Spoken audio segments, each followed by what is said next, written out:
यहूदियों के दिल के अंदर सामरिया के लोगों के लिए घृणा थी, लेकिन यीशु के बारे में लिखा है यूहन्ना के 4 अध्याय पद संख्या 4 में कि उन्हें सामरिया से होकर जाना आवश्यक था।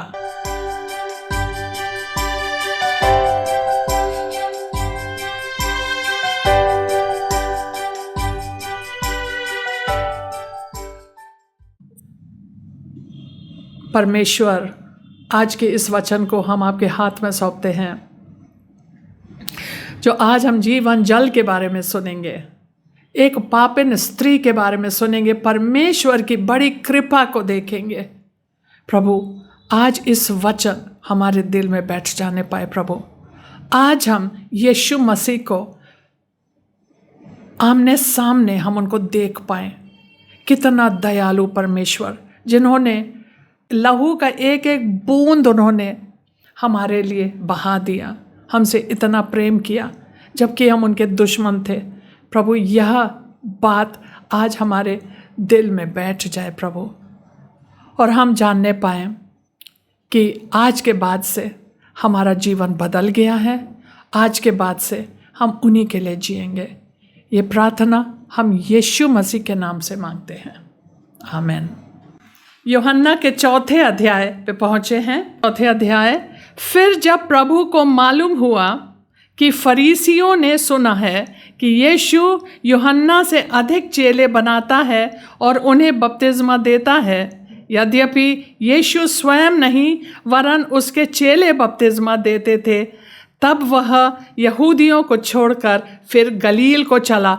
सो बात ये थी कि फरीसियों ने ये सुन ली कि यीशु मसीह की जो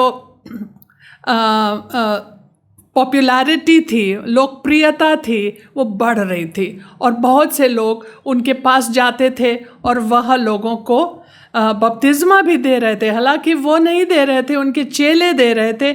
उसके बावजूद उन्होंने कहा यहाँ से हम लोग हट जाएं।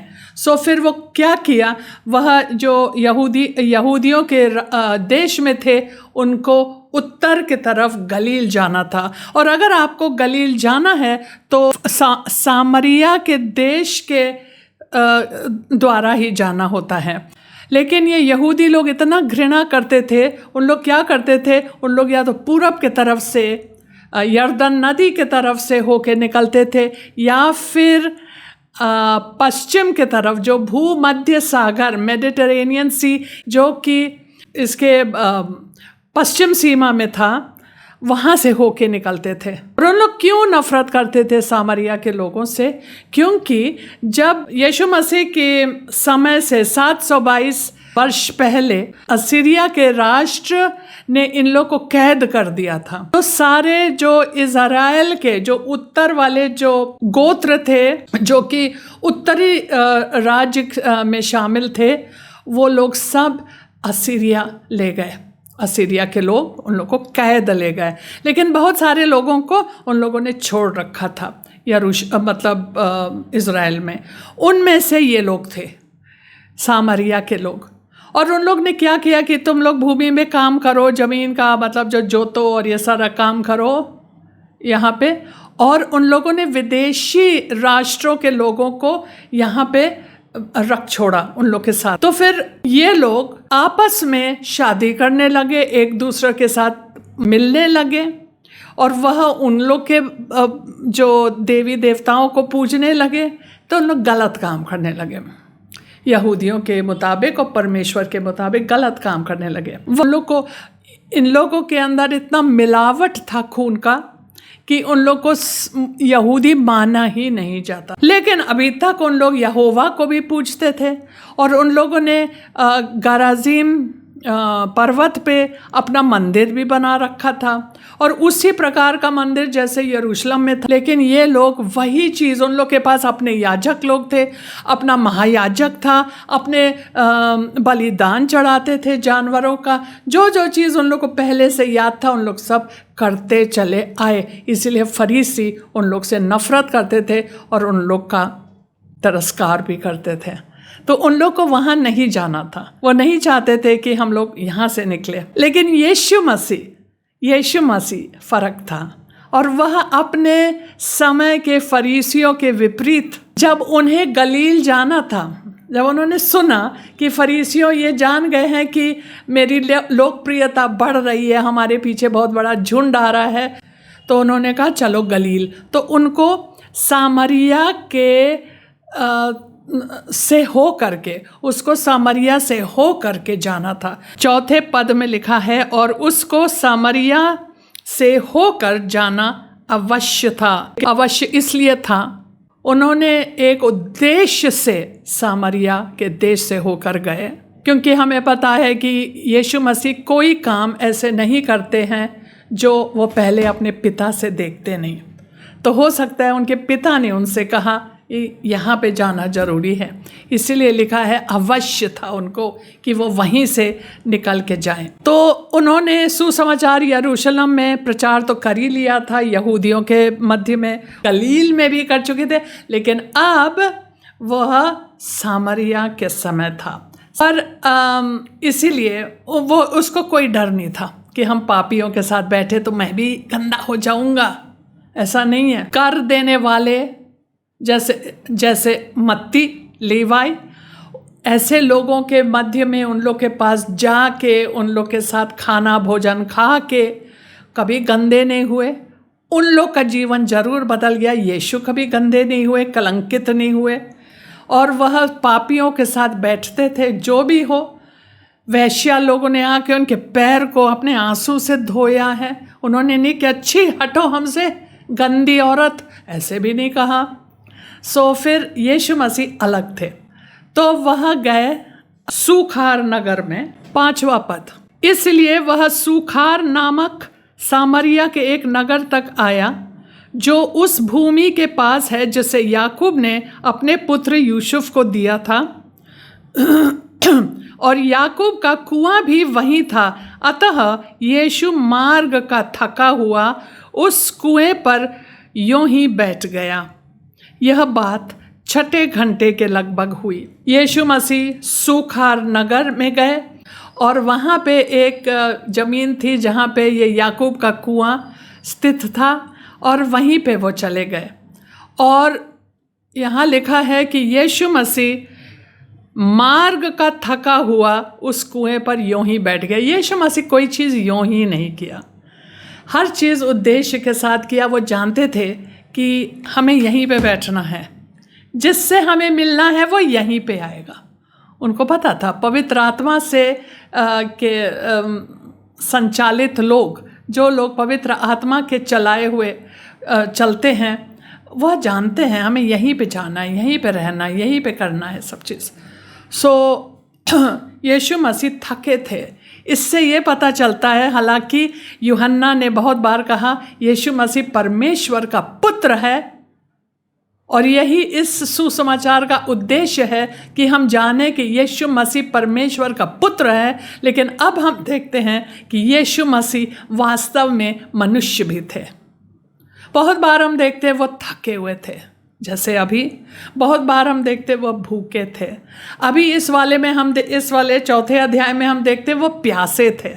बहुत बार उसको बड़ी थकान, ऐसे नींद में सो जाते थे, जो कि अगर हम लोग ऐसे सो सकते थे तो क्या बात थी। मतलब आंधी तूफान और पूरा जो नाव है डावाडोल हो रहा है, उसके बीच में पानी के अंदर वो सो रहे हैं, वो थक जाते थे। सो वह एक मनुष्य भी थे। अब एक ये समय आया, 12 बजे था, दोपहर का 12 बज रहा था, और वह समय आया जिसके लिए वह वहाँ रुके हुए थे, वह आ गई। यहाँ लिखा है 6 घंटे के लगभग हुई। 6 घंटे मतलब 6 बजे सवेरे से लेकर के 12 बजे तक, 6 घंटे, 12 बजे दोपहर का समय। इतने में एक सामरी स्त्री जल भरने आई। यीशु ने उससे कहा, मुझे पानी पिला। अब ये स्त्री जो थी दोपहर के समय आई है पानी भरने, जबकि यह नॉर्मली हर जगह पे जहाँ पे पानी कुआं से भरा जाता है, स्त्री जाती हैं, सारी औरतें जाती हैं, वह हमेशा सवेरे के समय जाती है, सवेरे सवेरे जब बिल्कुल ठंडा है, क्योंकि इज़राइल में बहुत तापमान बहुत हाई होता है, तो वहाँ पे कोई दोपहर के समय नहीं जाता है, कि बहुत बड़े मजबूरी में जाता है। तो सारे औरतें सवेरे जाती थी अपने मटका और अपने पानी लेकर भरने के लिए, अपने घर के काम के लिए पानी भरने के लिए वो लोग जाती थी। लेकिन ये स्त्री बेचारी 12 बजे आई धूप में। इसके समय, जिस समय वो आती है पानी भरने से, उससे ये पता चलता है कि वह बाकी औरतों के साथ उसकी कोई दोस्ती नहीं थी, क्योंकि उसका जो जीवन शैली था, हो सकता है वह उससे उनको लज्जा होती थी, या फिर वो लोग फुसफुसाते होंगे, उसके ऊपर हंसते होंगे, उसके बारे में बातें करते होंगे जैसे स्त्री लोग करती हैं, खुसफुस, और एक दूसरे के बारे में उल्टा सीधा बोलना, और हंसती भी होंगी। उसने सोचा होगा मैं अकेली जाती हूँ, सबसे अच्छा ना उन लोग का बात सुने ना उनके मुंह देखें। तो बेचारी अकेले से आती थी अपने जीवन के वजह से। लेकिन उनको नहीं पता था कि आज मेरा जीवन बदलने वाला है। उसका जीवन अच्छा नहीं था। और यीशु मसीह आए थे ऐसे ही लोगों के लिए, जो बड़े धर्मी और अपने को बहुत धर्मी समझते हैं। उन लोगों के लिए नहीं आते हैं, वो आते हैं उन लोगों के लिए जो पापी हैं और जो जानते हैं मैं पापी हूँ, मैं इस जीवन में, इस बंधन में फंसा हुआ हूँ, ऐसे निकल नहीं पा रहा हूँ। यीशु मसीह उनके पास आता है और उनको बचा देता है। यह पाप के जंगल में खोई हुई थी बेचारी, और यीशु मसीह आए ताकि वह उनको जीवन जल दे। जीवन जल के वायदा दिया उसको, मतलब ऑफर दिया, इनविटेशन, निमंत्रण दिया। और यह जीवन जल केवल यीशु मसीह दे सकते थे। तो उन्होंने कहा कैसे मैं उनको बोलूं कि मैं तुम्हारे परिस्थिति को समझता हूँ, मैं तुम्हें ऐसा चीज़ कुछ दूंगा जिसके वजह से तुम्हारा जो जीवन है बदल सकता है।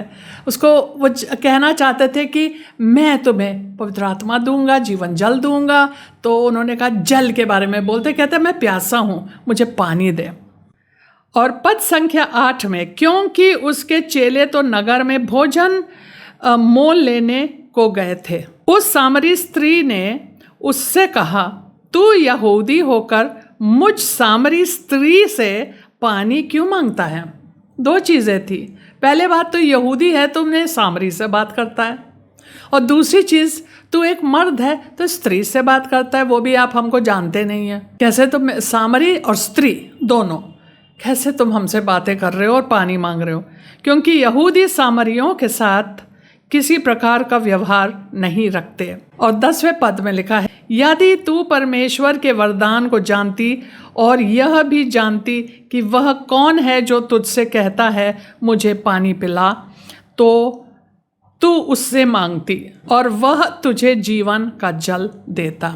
अब ये स्त्री थी, पापिन स्त्री थी, और उन्हें मर्द के साथ उनको कोई मतलब शर्म वरम ज़्यादा नहीं था, लेकिन बस बोलने वाली बात, तुम तो यहूदी हो, हमसे क्यों मांग रहे हो? और वैसे तो उनको कोई झिझक नहीं थी किसी मर्द से बात करने के, लेकिन वो बस ये बोल दी। और यीशु मसीह ने उनको एक बहुत बड़ी चीज़ बोली। तो यीशु मसीह क्या कर रहे थे अब सामरी स्त्री, कि वह चाहता था कि इसने इस तरीके से बोला, अगर तू जानती, तो उसके मन में एक कीड़ा चला जाए, अतः है कौन अगर तू जानती, और ये परमेश्वर का वरदान क्या है, और ये कौन सा जीवन जल तू हमें देगा? ये सारे प्रश्न उसके मन में उत्पन्न करना चाहते थे, और उसके मन में ये सारी बातें जरूर उठी हैं, और उन्होंने ऐसे ही बोला। उसको पता है, यीशु मसीह को पता है कि अगर हम किसी से बोलेंगे, आत्मिक सत्य बोलेंगे, तो बताए वो लोग शारीरिक रूप से इसको समझेंगे, शारीरिक तरीके से समझेंगे। वो लोग समझ नहीं पाते हैं। मैं जीवन जल के बारे में बोलूँगा, जीवन जल मतलब पवित्र आत्मा का वरदान, लेकिन ये तुरंत उसका मन जल पे गया। जीवन जल सुन के और भी खुश हो गई। अगर तू जानती मैं तुझे जीवित जल देता। जीवित जल होता है ताजा पानी, और ये जो स्थिर पानी जो कि कुंड में पाया जाता है, बहता नहीं है, वह जीवित जल नहीं होता। लेकिन जीवित जल ताजा पानी अच्छा माना जाता है, एक बहती धारा। तो उन्होंने उसको पहले बात ये पूछा कि और ये जीवन जल कहाँ से दोगे? तुम्हारे पास ना बाल्टी है, ना रस्सी है, ना कोई सुविधा है, कहाँ से लाओगे, कैसे करोगे? क्या तू याकूब से भी बढ़ के है क्या? उसको नहीं पता था मैं किससे बातचीत कर रही हूँ, लेकिन उन्होंने ये सब चीज़ें बोली। फिर यहाँ पे वो कहती है, स्त्री ने उससे कहा, पद संख्या 11, हे प्रभु तेरे पास जल भरने को तो कुछ है भी नहीं और कुआं गहरा है, तो फिर वह जीवन का जल तेरे पास कहाँ से आया? क्या तू हमारे पिता याकूब से बड़ा है, जिसने हमें यहाँ कुआं दिया और आप ही अपने संतान और अपने पशुओं समेत इसमें से पिया? क्या आप उनसे बढ़ के हो? यीशु ने उसको उत्तर दिया, जो कोई यह जल पिएगा वह फिर प्यासा होगा, परंतु जो कोई उस जल में से पिएगा जो मैं उसे दूंगा वह फिर अनंत काल तक प्यासा ना होगा, अनंत काल तक प्यासा ना होगा। वरन जो जल मैं उसे दूंगा वह उसमें एक श्रोता बन जाएगा जो अनंत जीवन के लिए उमड़ता रहेगा। क्या बड़ी चीज बोल दी, इनको समझ में कुछ नहीं आया। और ये जीवन जल वाली चीज़ अगर किसी ने अपने बाइबल पढ़ा है, लेकिन सामरी लोग जो थे, सामरिया के लोग जो थे, केवल मूसा के जो पहले जो 5 किताब थे केवल उसको पढ़ते थे और उसी को अपना आधार बनाते थे, आत्मिक आधार, उसी के अधिकार पे चलते थे उन लोग, पहला 5 पुस्तक। तो हो सकता है उन लोगों ने यिर्मयाह में नहीं पढ़ा हो, जो यिर्मयाह ने क्या कहा, भविष्यवक्ता यिर्मयाह परमेश्वर को जीवन के पानी के स्रोते के रूप में उसका चित्र दिखाता है और कहता है इज़राइल के लोगों ने इस जीवन के जल के स्रोते को त्याग दिया है। यिर्मयाह बोलता है ये परमेश्वर के लिए कि उन्होंने इस जीवन जल के स्रोते को त्याग दिया है और फूटे हुए बर्तनों में से पीते हैं। जकरिया ने भी कहा उस दिन, मतलब जब यीशु मसीह राज्य करेंगे, उस दिन जीवन के जल की नदियाँ यरूशलेम से बहेगी। तो हम लोग, जो लोग यीशु मसीह में नए बनाए गए हैं, नए सृष्टि बन गए हैं और हमारे लिए हमें अनंत जीवन मिला है और हम धर्मी ठहराए गए हैं, पवित्र बनाए गए हैं, तो हम उस जीवन के जल के स्रोते में से पी पाएंगे, हम तृप्त हो जाएंगे। और जब एक आदमी प्यासा होता है तो क्या करता है, ये एक बहुत अच्छा चित्र है। परमेश्वर के सभी वचन, सारे वायदा में विश्वास का इससे सुंदर चित्र नहीं है कि हम पिए, परमेश्वर के वचनों को लेके पिए। एक आदमी प्यासा होता है, क्या करता है, पीता है पानी,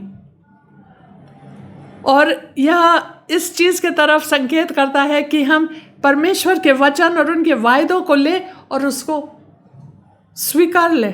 जैसे पानी पी रहे हैं, पानी पीना इतना आसान है, खाना भोजन खाने से आसान होता है, पानी पीना अब उतना ही आसान है विश्वास करना।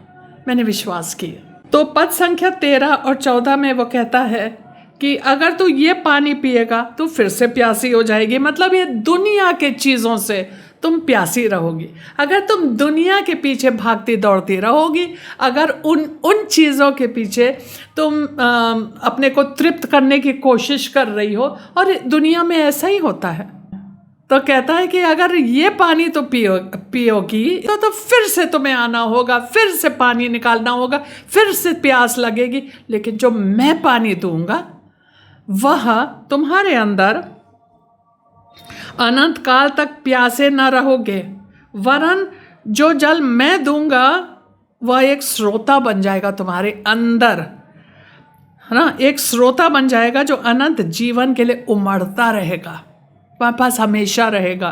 तभी तो प्यासे नहीं रहोगे, क्योंकि तुम्हारे पास ये चीज़ रहेगी।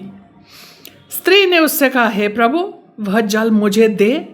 वो अभी तक जल ही समझ रही है, यह बहुत बढ़िया जल है, रोज़ रोज़ हमें यहाँ आना ना पड़े, इससे अच्छी क्या बात हो सकती है कि मैं ऐसे जल पीऊँ कि मैं प्यासी ना लगे और रोज़ रोज़ आना ना पड़े। हे प्रभु, वह जल मुझे दे ताकि मैं प्यासी ना हो और ना जल भरने के इतनी दूर आऊं। उनको अच्छा नहीं लगता था इस कुआं पे आने के लिए, वो भी दोपहर के समय। यीशु मसीह क्या उनको दे रहे थे जो उन्होंने कहा अनंत काल तक तुम्हें यह पानी होगा, अनंत काल तक, और तुम्हारे अंदर एक स्रोता बनेगा जो कि अनंत जीवन तक उमड़ता रहेगा, अनंत काल तक प्यासा न होगा और एक स्रोता बन जाएगा जो अनंत जीवन के लिए उमड़ता रहेगा। वह पवित्र आत्मा के बारे में बोल रहे थे। जो पवित्र आत्मा आता है और हमारे दिल ही को बदल देता है, एक नया स्वभाव ही दे देता है, और इस नए स्वभाव की वजह से हमारे अंदर का सारा भूख और प्यास मिटा देता है। दुनियादारी के लिए मतलब हमारा जो लालसाएं थी वो सब धीरे धीरे, एक दिन में नहीं, धीरे धीरे जैसे हम प्रभु के करीबी में आते हैं, और वो ऑब्वियसली ये पानी मांगती है। अब यीशु मसीह ने देखा ये इसको कुछ समझ में नहीं आया, पल्ले नहीं पड़ा, तो उन्होंने उस पॉइंट पर आ गया, पाप। यीशु ने उससे कहा, जब उसने कहा मुझे ये पानी चाहिए, यीशु ने उससे कहा जा अपने पति को लेके आ। 16 पद, यीशु ने उससे कहा जा अपने पति को यहाँ बुला ला। स्त्री ने उनसे कहा मैं बिना पति की हूँ। यीशु ने उससे कहा तू ठीक कहती है, मैं बिना पति की हूँ। उन्होंने कहा मेरे पास पति नहीं है। सच बोल रही थी, उसके पास पति नहीं थे, एक पति नहीं था। यीशु ने कहा सही बोला आपने कि तेरे पास पति नहीं है, क्योंकि तू 5 पति कर चुकी है और जिसके पास तू अब है वह भी तेरा पति नहीं, यह तूने सच कहा। स्त्री ने उससे कहा, वो उलझ गई होगी अंदर से, लेकिन बाहर से वो बिल्कुल नॉर्मल बनी रही, सामान्य बनी रही। अंदर से सोचोगे अरे इसने तो ये तो सब कुछ जानता है मेरे बारे में, पूरा उसने सब हमारा जांच करवाया है क्या, और यहाँ बैठे हैं बोलने के लिए कि तेरे 5 पति थे और ये पति तेरा पति नहीं है, और ये सब कैसे जानता है ये सब चीज़ें। लेकिन बाहर से बिल्कुल अपने को सामान्य रख के उसने कहा, पद संख्या 19, हे प्रभु मुझे लगता है कि तू भविष्यवक्ता है। सीधा उन्होंने उस पे चली गई, तो भविष्यवक्ता लगता है। उन्होंने अपने पाप के बारे में और कोई चर्चा नहीं यीशु को नहीं करने दी, और ना खुद बोली हाँ क्या करे प्रभु, ये ऐसा हुआ वैसा हुआ, ये आदमी ऐसा था और वो आदमी वैसा, कुछ नहीं। स्ट्रेट, हमें लगता है तू भविष्यवक्ता है। चाहती थी कि ये वाला जो टॉपिक है, ये विषय है, उसको फेंक दे, मुझे इसके बारे में बात नहीं करना है किसी से भी, और वो भी एक अजनबी से। तो क्या यीशु मसीह उनके साथ बुरा व्यवहार किया था? क्या वो उसको लज्जित करना चाह रहे थे, या वो यह चाह रहे थे कि उस चीज़ का खुलासा करे जो उसके प्यास का कारण था? हो सकता है कि यही चीज़, ये जो प्यास थी उसके अंदर, हो सकता वो प्रेम चाहती थी और उसको मिल नहीं रहा था, तो एक के बाद एक उसके रिश्ते टूटते गए, और वह आज इस मोड़ पे आ खड़ी थी कि उनके पास कुछ भी नहीं था, और पूरे तरीके से वो उलझ गई होगी ज़रूर, क्योंकि उन्होंने उनकी पूरे जीवनी को खोल दिया। लेकिन उन्होंने कहा लगता है तो भविष्यवक्ता है, तो अब हम किस प्रकार से इस विषय को हटाएं, फेंकें? उन्होंने कहा भविष्यवक्ता से क्या बातें कर सकते हैं? आराधना की बात करें। अरे मेरे पाप को छोड़ो, पतियों को छोड़ो, आराधना के बारे में बात करेंगे। और उन्होंने कहा हमारे स्ट्रेट लगता है तू भविष्यवक्ता है, हमारे बाप दादों ने इसी पहाड़ पर आराधना की, और तुम कहते हो कि वह जगह जहाँ आराधना करनी चाहिए यरूशलेम में है। यीशु ने उससे कहा, हे ना, कितनी चतुर थी, हे नारी, मेरी बात का विश्वास कर कि वह समय आता है कि तुम ना तो इस पहाड़ पर पिता की आराधना करोगी ना यरूशलेम में। तो उससे स्ट्रेट आराधना पे आ गई। भविष्यवक्ता है भैया, और ना हमारे कुछ कहानी बता दे, आराधना कहाँ होना चाहिए? हम लोग, हमारे बाप दादा बोलते हैं इस पहाड़ पे होना है, आप जो यहूदी लोग हैं आप लोग कहते हैं यरूशलेम में होना है, तो कहाँ होना चाहिए? ये आराधना कहाँ होनी चाहिए? यीशु ने उसको अपने तरफ संकेत किया और कहा, री मेरी बात का विश्वास कर, समय आता है समय आने वाला है, क्योंकि मैं आ गया हूँ, समय आता है कि तुम ना यहाँ ना वहाँ आराधना करोगे। तुम जिसे नहीं जानते उसकी आराधना करते हो, और हम जिसे जानते हैं उसकी आराधना करते हैं, क्योंकि उद्धार यहूदियों में से है। परंतु वह समय आता है, वरन अब भी है, जिसमें सच्चे भक्त पिता की आराधना आत्मा और सच्चाई से करेंगे। यीशु मसीह ने कहा उनको अपने तरफ इशारा करके कि समय आ गया है। वो समय आ गया है और है अब, कि ना तो तुम्हें इधर ना उधर, सच्चे आराधक जो परमेश्वर ढूंढता है वह आत्मा में और सच्चाई के साथ आराधना करते हैं, क्योंकि पिता परमेश्वर आत्मा है, और क्योंकि वह आत्मा है हम उससे किस प्रकार से बातें कर सकते हैं? आत्मा से आत्मा, हमारी आत्मा और उनकी आत्मा। लिखा है परमेश्वर आत्मा है, पद संख्या 24, और अवश्य है कि उसकी आराधना करने वाले आत्मा और सच्चाई से आराधना करें। देखिए सब चीज़ जो उन्होंने जीवन जल बोली, सारी चीज़ें पवित्र आत्मा के तरफ लेके जा रहे हैं। तो यीशु मसीह जो उनको कहना चाह रहे हैं कि वो पवित्र आत्मा जो कि जीवन जल है वो आएगा, और वह परमेश्वर की आत्मा वह जब आपके अंदर वास करेगा तो तुम परमेश्वर की आराधना आत्मा से करोगे, सच्चाई के साथ करोगे, क्योंकि सत्य जो है, वचन जो है, परमेश्वर का सत्य जो है यरूशलेम से निकलेगा और निकलता है। उन्हीं के पास वाचा है, उन्हीं के पास सब कुछ है। तो वह कहता है उद्धार यहूदियों में से है, उद्धार, सच, सच्चाई, सब उद्धार यरूशलेम में से है, यरूशलेम से निकलता है उद्धार। तब फिर उन्होंने सोचा यह बहुत गंभीर बातें बोल रहे हैं, मुझे समझ में नहीं आ रहा है ये सब चीज़ें। तो उन्होंने कहा हाँ, एक दिन हम लोग को भी समझ में आ जाएगा। स्त्री ने उससे कहा, पद संख्या 25, मैं जानती हूँ कि मसीह जो ख्रिस्त कहलाता है आने वाला है, जब वह आएगा तो हमें सब बातें बता देगा।